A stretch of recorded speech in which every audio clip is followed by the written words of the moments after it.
Open market है इसके लिए, और सबसे ज्यादा इनकम इससे आता है। कभी कभी उसमें भी बीज भी डाल देता है कि कुछ मर जाए, तो उनका हमारा कोई राजा नहीं है। हम सब भारतीय हैं, सभी का एक जैसे क्षमता है, सभी का पावर।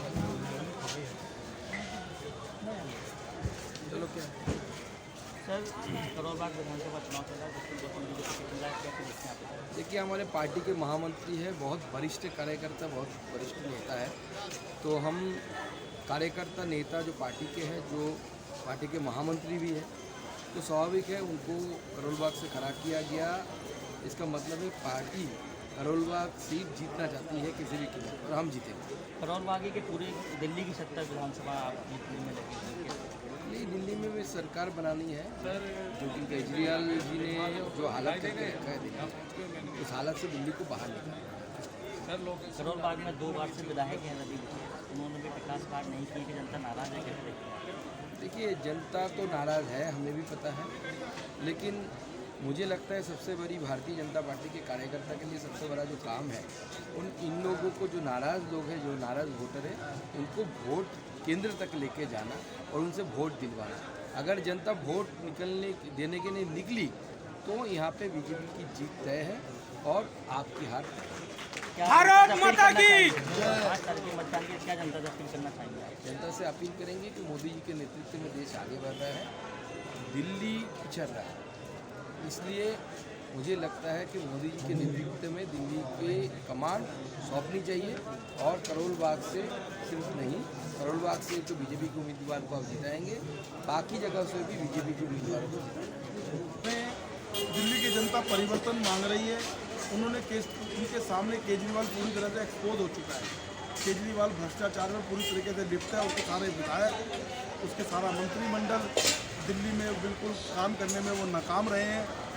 10 साल से ज़्यादा उनको दिल्ली की सरकार पर बैठे हुए हो गया, लेकिन फिर भी आज घड़ियाँ आप पीछे देखिए, सड़कें टूटी हुई हैं, गलियाँ टूटी हुई हैं, तारें लटकी हुई हैं। विकास के नाम पर कुछ नहीं हो रहा, फ्री के नाम पर जनता को बेवकूफ़ बना रहा है। अभी मैं 2100 रुपये हर महिला को दे दूंगा, जबकि 1000 रुपये पंजाब में भी इन्होंने वायदा किया था, वो भी वो दे नहीं पाया। तो मुझे लगता है कि दिल्ली की जनता मन बना चुकी है और इस बार जो है आपदा जाएगी और भारतीय जनता पार्टी की सरकार दिल्ली में आएगी। संजीवनी योजना है, स्टूडेंटों के लिए 50% मेट्रो में सारी घोषणाएँ झूठी हैं उसकी, वो झूठा है, मक्कार है। आप बताइए उसने कौन सी योजना पूरी करी? उसने पंजाब में 1000 रुपये की घोषणा करी थी कि मैं महिलाओं को, बहनों को सम्मान राशि दूंगा, 1000 रुपये दिए, 2 साल हो गए, 1 रुपया एक महिला को नहीं दिया उसने। आप दिल्ली की जनता को 200 यूनिट बिजली फ्री का लालच देकर 200 यूनिट 3 रुपये के लालच 600 रुपये की यूनिट हुई। एक तरफ 600 रुपये में पूरे परिवार को उसने खरीदने की बात करी और दूसरी तरफ लोगों की जेब से पैसे लूट लिए। बताइए क्या किया उसने? बताओ दिल्ली की जनता को, आज दिल्ली की जनता वहीं की वहीं खड़ी है। किसके लिए बताओ उन्होंने क्या भला किया? उल्टा मोदी जी जो काम करना चाहते हैं वो भी करने नहीं देता है। आप देखिए ना जाकर, अभी योगी जी आए थे, योगी जी ने खुद कहा कि हमने त्रिवेणी में पूरे मंत्रिमंडल ने डुबकी लगाई है। 10 करोड़ लोग कुंभ का स्नान कर चुके हैं, यहाँ पे 10 लोग यमुना के अंदर स्नान नहीं कर सकते। अभी छठ का स्नान हुआ था, 10 लोग भी यमुना के अंदर स्नान करने थे, कुछ बीमार हो गए। तो ये हालत दिल्ली की कर, दिल्ली देश की राजधानी है। भारत 130 करोड़ से ऊपर का देश है, उसकी राजधानी दिल्ली है और दिल्ली का बेड़ा गर्क कर दिया केजरीवाल ने कि दिल्ली की जनता का स्तर इतना गिरा दिया उसने। तो दिल्ली की जनता मन बना चुकी है, अब उसके झूठ में नहीं आएगी। करोलबाग विधानसभा, दिल्ली विधानसभा चुनाव चल रहा है, कैसे देखते हैं आप? देखिए, पूरे दिल्ली में लहर है। भारतीय जनता पार्टी पूर्ण बहुमत के साथ सरकार बनाने जा रही है। जिस तरीके से केजरीवाल ने फर्जीवाल, जिसको सारे लोग, जनता इसको फर्जीवाल कह रही है, जिस तरीके के झूठे वादे कर करके सत्ता में आया था और लगभग 11 साल में इसने दिल्ली को नरक बनाने का काम किया है, तो जनता इस बार परिवर्तन चाह रही है। पूर्ण बहुमत से भारतीय जनता पार्टी की सरकार बन रही है। किस प्रकार से नरक बनाया, जरा आप बताइए। देखिए, पूरी दिल्ली को सीवर की व्यवस्था देख लो, आप पानी की व्यवस्था देख लो। जिस ये कहता है नल का पानी ओक से पियेंगे, क्या एक बार भी इसने दिल्ली में आकर नल से ओक का पानी पिया? ये कहता है जमुना जी को साफ करेंगे, जमुना जी में एक बार स्नान करके दिखाया। ये कहता था कि हमको मुफ्त बिजली मिलेगी, लेकिन मुफ्त बड़े बड़े बिजली के बिल आ रहे हैं। किस तरीके से विधवाओं बहनों को पेंशन को रोकने का काम किया, किस प्रकार बुजुर्गों की पेंशन को रोकने का काम किया, किस प्रकार राशन कार्ड को बंद करने का काम किया, किस प्रकार राशन कार्ड में नाम नहीं चढ़ा एक भी जब से सरकार में आई, तो किस तरीके से इन्होंने हमारे इस दिल्ली को पीछे धकेलने का काम किया है, उसका जवाब इस बार 5 फरवरी को हमारी दिल्ली की जनता इस फर्जीवाल को देने वाली है। क्या वजह है जो कि जवाब मिलेगा, क्या कारण है? सर वजह मैंने क्लियर कहा कि जिस तरीके से इन्होंने कहा कि हम 1000 रुपए बहनों को देंगे पंजाब में, वो जीवंत उदाहरण है।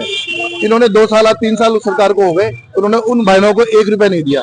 आप उसका दूसरा उदाहरण देख लो कि मध्य प्रदेश में हमने कहा कि हम देंगे और हम दे रहे हैं। हम उत्तराखंड में आप देखो, हमने कहा हम दे रहे हैं।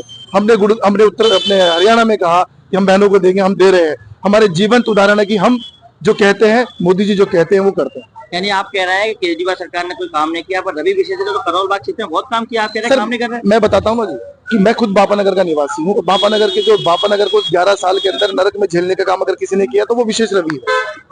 इस बापानगर में अगर सबसे पहले सेवा डलवाए और सेवा का काम अगर बड़ा किसी ने करना किया, सुरेंद्र पाल दातावाल जी ने किया। इस क्षेत्र की साफ सफाई को अगर ठीक से ध्यान में रखकर इस क्षेत्र साफ सुथरा रहे, इसका काम अगर किसी ने किया तो योगेंद्र चांदोली ने किया। ऐसे हमारे अनेकों उदाहरण जो सेवा का भाव सिर्फ भारतीय जनता पार्टी के कार्यकर्ता में है और भारतीय जनता पार्टी का ही जनप्रतिनिधि इस क्षेत्र की साफ सफाई और देखरेख कर सकता है। पूरा बापानगर क्षेत्र जब एक छोटी सी हल्की सी बूंदाबांदी दी जाती है तो पूरा नरक बन जाता है। इस बापानगर में ना पीने का पानी है, ना सीवर साफ है, ना बिजली है। बहुत ही नरक की स्थिति में धकेलने का काम इस विशेष रवि ने इस बापानगर की जनता का किया है। विधानसभा चुनाव चल रहा है अभी आपके क्षेत्र में, क्या लग रहा है इस बार किसकी लहर है? लहर तो पूरी दिल्ली में भारतीय जनता पार्टी की है और यहाँ से जो उम्मीदवार है वो राष्ट्रीय महामंत्री हैं और बहुत अच्छे सज्जन हैं, बहुत अच्छे नेता हमारे यहाँ से उम्मीदवार बनाए गए हैं। मैं मोदी जी का बहुत बहुत धन्यवाद देना चाहता हूँ कि हमारे यहाँ से राष्ट्रीय नेता को चुन के जाएगा विधानसभा में। तो उनके सामने बच्चा ही है मेरे हिसाब से, जो जितना हम जानते हैं उनके हिसाब से। और ये रिश्तेदार भी थोड़ा सा भाईबंद भी रखते हैं और राष्ट्रीय महामंत्री होने के नाते दुष्यंत गौतम जी बहुत सरल और बहुत अच्छे, मेरा मानना है कि शायद उप मुख्यमंत्री भी बन जाए और जीतेंगे अवश्य। करोल बाग को मुख्यमंत्री बना, हाँ तो मुख्यमंत्री बनेंगे या उप मुख्यमंत्री? क्या समस्या यहाँ पे है सबसे ज्यादा बताइए, आप यहाँ के निवासी? समस्या यहाँ की उनके विशेष रवि जी जो भाई बंदे वो सारे बिल्डर लोग ही हैं। कोई मकान बनाने जाता है तो उनसे लाख रुपए पर लेंटर लेने लगते हैं वो, और खूब आलीशान मकान बना चुके हैं अपना यहाँ लोग। वो खुद भी यहाँ के निवासी नहीं रहे, या पटेल नगर में कोठियां बना के रह रहे हैं वहाँ पर। तो क्या लगता है आपको इस बार फिर दुष्यंत गौतम जीतेंगे क्या? 100% जीतेंगे भाई साहब दुष्यंत गौतम। जनता का कहना है रवि बहुत विकास कार्य किया है करोल बाग बापानगर में ज्यादा अच्छा नहीं करा उन्होंने। सारे सीवर लाइन बह रही है, पानी की लाइनें टूटी हुई है। हमारे यहाँ पानी की लाइन डाली है अभी, लेकिन अभी वो गड्ढे नहीं भरे गए हैं। मलबा ऐसे बड़ा वो उठाया नहीं जा रहा है, उससे बुजुर्ग लोग गिर भी रहे हैं दरवाजे से। जब बाहर जाते हैं तो 2 बार गिर भी चुकी है, चोट भी आ गई है। तो कोई काम छेड़ दिए तो उनको प्रॉपर करना चाहिए ना। केजरीवाल एक बार और मौका मांग रहे हैं दिल्ली से जनता से, क्या लगता है देना चाहिए? नहीं, मेरे हिसाब से केजरीवाल को इसी की झाड़ू तोड़ के इसी को मारना चाहिए। इसने बहुत गंद मचा रखा है, फ्री का छल करके लोगों का वोट लूटा है। इसने वोट खरीदा है, कोई पैसे से खरीदता है। इसने बिजली के बिल, पानी के बिलों को जो माफी योजना चलाई इसने, पूरा मतलब कि पहले ऐसी राजनीति नहीं होती थी। जो ये राजनीति गंदी लेके आ गया, कोई कांग्रेस में नहीं थी, कोई भाजपा में नहीं थी। सबसे ज्यादा केजरीवाल जब से गंदी राजनीति हो गई। रवि जी को 3 बार के विधायक हैं, 12 साल हो गए लगभग, और 12 साल के अंदर वो अपने घर के 300 मीटर के दायरे में पानी नहीं दे पाए लोगों को। वहां के लोग 20 रुपए की बोतल पानी, पीने की पानी की बोतल लेके आते हैं। आप ये बताइए 12 साल के अंदर लगभग 4000 दिन होते हैं।